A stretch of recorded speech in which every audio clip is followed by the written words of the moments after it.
আপনি ফলো করার পরে ইনশাআল্লাহ যে কোনো দোয়া করবেন, ইনশাআল্লাহ বন্দুকের গুলি মিস হতে পারে কিন্তু আপনার দোয়া মিস হবে না, আল্লাহ কবুল করবেনই করবেন ইনশাআল্লাহ। এমনকি আমি কোরআন শরীফ মাথায় রেখে বলতে পারি ইনশাআল্লাহ আপনার দোয়া কবুল হবেই হবে। জি, আজকে আমি আপনাকে এমন একটি কথা বলবো, এমন একটা আমল শেখাবো যে আমলটির মাধ্যমে আপনার দোয়া 100% কবুল হবেই হবে ইনশাআল্লাহ। আপনার মনের বাসনাগুলো পূর্ণ হচ্ছে না, আপনি অনেক চেষ্টা করছেন, আল্লাহ পাকের কাছে দোয়া করছেন, কিন্তু আপনার দোয়া আল্লাহ পাক রব্বুল আলামিন কবুল করছেন না, এমনটি ভাবতেছেন আপনি, তাই না? কিন্তু এমনটি আর হবে না ইনশাআল্লাহ। অবশ্যই বলছি, 100% গ্যারান্টি দিচ্ছি আপনার দোয়া কবুল হবেই হবে ইনশাআল্লাহ। তার জন্য অবশ্যই ইনশাআল্লাহ আমার এই আমলটি আপনাকে ফলো করতে হবে, তাহলে অবশ্যই আল্লাহ পাক রব্বুল আলামিন আপনার দোয়া কবুল করবেন।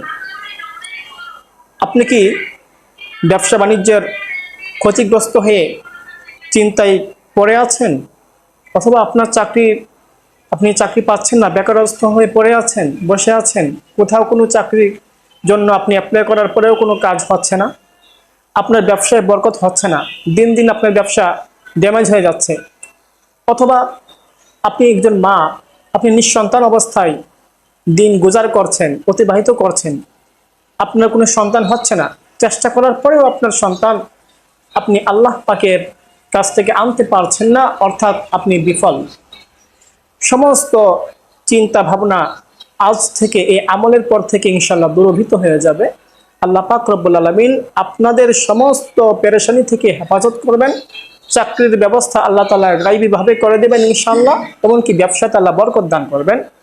আপনি মা, আপনাকে সন্তান আল্লাহ পাক দান করবেন, এই সিস্টেমে যদি দোয়া করে থাকেন। আজকে যে সিস্টেমটি হচ্ছে দোয়া শেখানোর, এইটি হচ্ছে অত্যন্ত গুরুত্বপূর্ণ ইম্পর্টেন্ট একটি দোয়ার সিস্টেম। এই অনুযায়ী দোয়া করবেন ইনশাআল্লাহ কবুল করবেন। তাহলে চলুন সেই আমলটি, সেই দোয়া করার সেই সিস্টেমটি কিভাবে হতে পারে বা কি হতে পারে। প্রথমে দোয়া করার পূর্বে শুনেন, ভালো করে মনোযোগ দিয়ে শুনবেন। দোয়া করার পূর্বে, দোয়া করার আগে আস্তাগফিরুল্লাহ আস্তাগফিরুল্লাহ 11 বার পাঠ করবেন।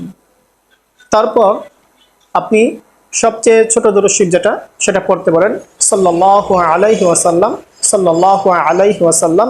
এটা পড়বেন 100 বার, 100 বার, জি 100 বার পড়বেন। তারপর পড়বেন লা হাওলা ওয়ালা কুওয়াতা ইল্লা বিল্লাহ, এই ইসিমটি 499 বার। কতবার বললাম? 499 বার। তাহলে 500 পূর্ণ হওয়ার জন্য আরেকটি বার বাকি আছে। 499 বার পাঠ করলেন লা হাওলা ওয়ালা কুওয়াতা ইল্লা বিল্লাহ। এখন 499 বার পাঠ করার পরে একটি বার বাদ আছে 500 পূর্ণ হওয়ার জন্য, সেটি কি পড়বেন? সেটি পড়বেন লা হাওলা ওয়ালা